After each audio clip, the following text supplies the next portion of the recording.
couple of different sort of terms that I'm using and concepts that I'm saying, and I just want to clear it up. And one of the concepts I want to sort of hammer home is that you can do more with less, and that offering too many options to your clients is not necessarily a good thing. You know, you may have heard that term paralysis by analysis. When a salesman offers you every single color in the rainbow, you can't make a decision.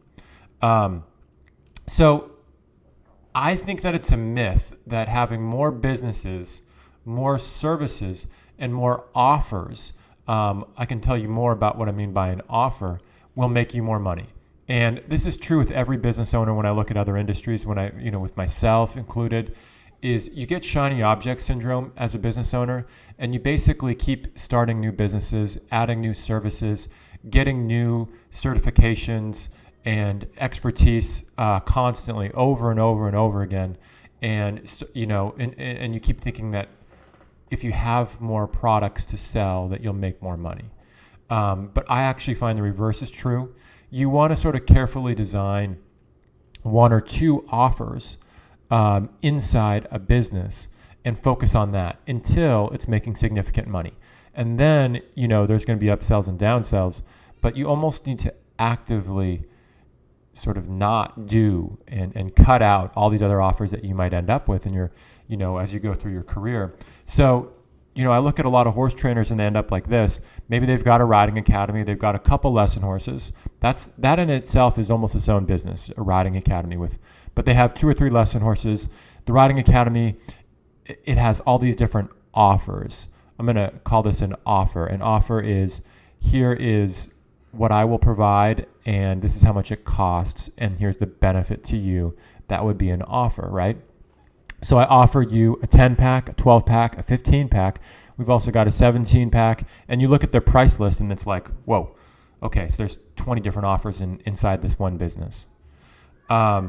So it's too many offers in there. And then they're like, well, we also have a show barn, and there's a few different options if you want to put your horses in full training.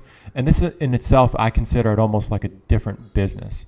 I understand they're related, and you're probably going to end up with this, but you need to sort of resist, actively resist, because you're going to get all these opportunities to start all these different businesses. If you want to go in full training, I've got full training, I've got semi-full training, I've got partial semi-full training, and I've got, you know what I mean? And it's like, okay, so there's 3 different offers inside this business. Also take horses on consignment. We've got a couple different ways we structure that. I also buy thoroughbreds as investments. We train them, sell them. We also breed horses here. I've also got a line of skincare products, and I sell makeup and juice. I also sell the Beamer machine. And I mean, all these things are good businesses in their own right. Like you could probably just sell Beamers and make a living, or just sell like some sort of juice or some sort of makeup, basically.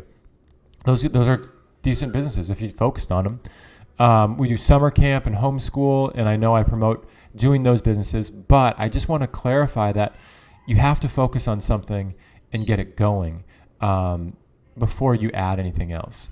And it goes on and on and on, and you probably can relate to some of this or know someone that just ends up with too many different things. So let me tell you what I mean by a core offer. A core offer is sort of the end goal.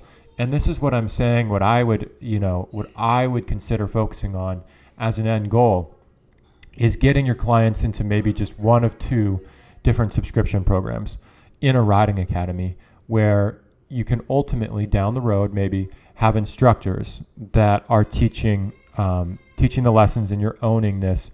And when you just have 2 core offers, then you can really juice them up with extra bonuses. You can put your heart and soul in these, and you can really clarify, you can really know the clients that are in these offers and really make sure they're getting outstanding results. But if you have too many, then you kind of get nowhere with anything.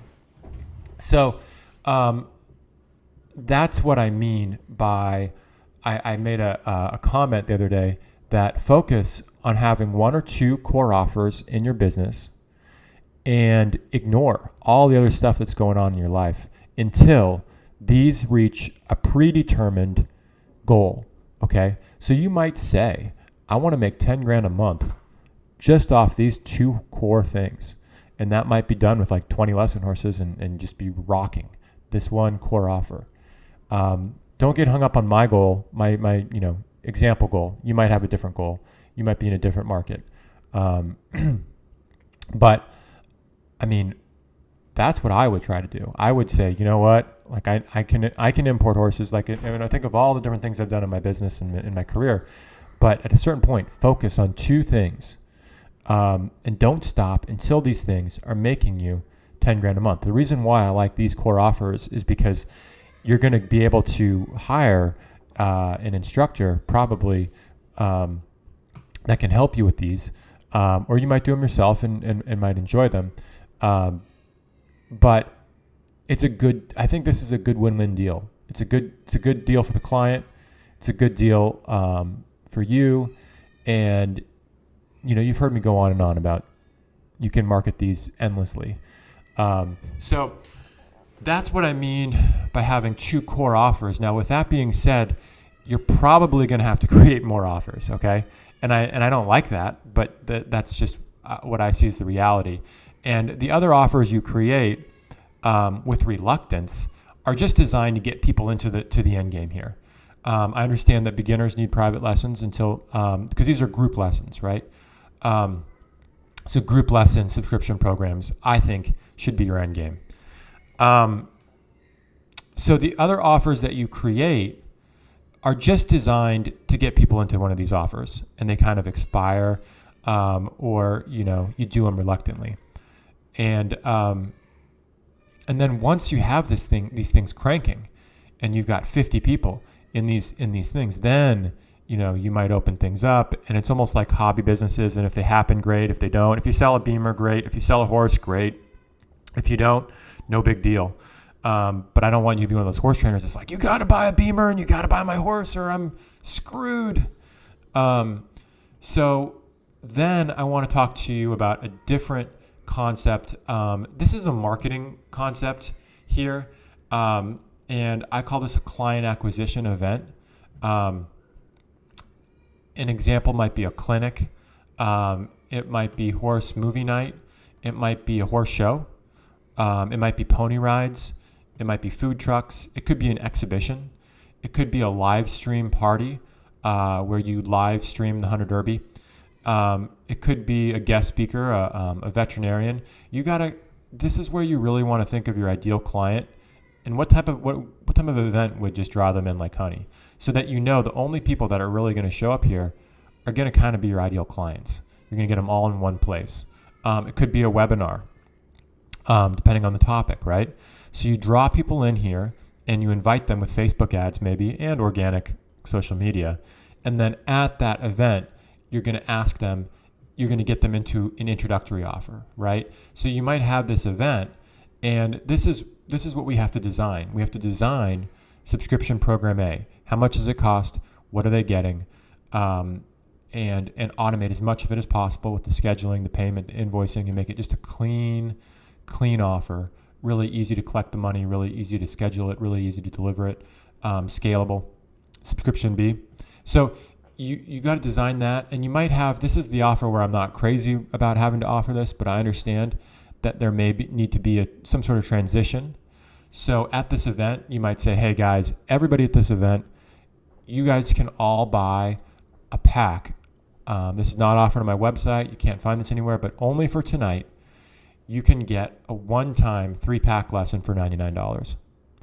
At the end of that, and again, I think that don't get hung up on the exact numbers in the exact offer in terms of how many lessons and stuff. You really need to use your judgment on what's going to be the sweet spot for you. But the goal of that is to get somebody into subscription A and subscription B. And this might be the client journey where this is your strategy to get 50 people into these two offers and to be making 10 grand a month.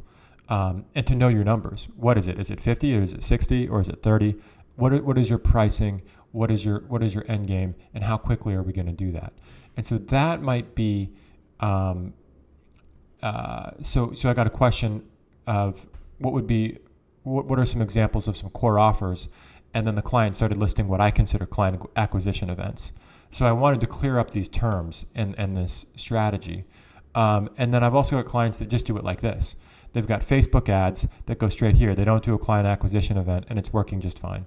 So those are some concepts and some terms. I hope that makes sense.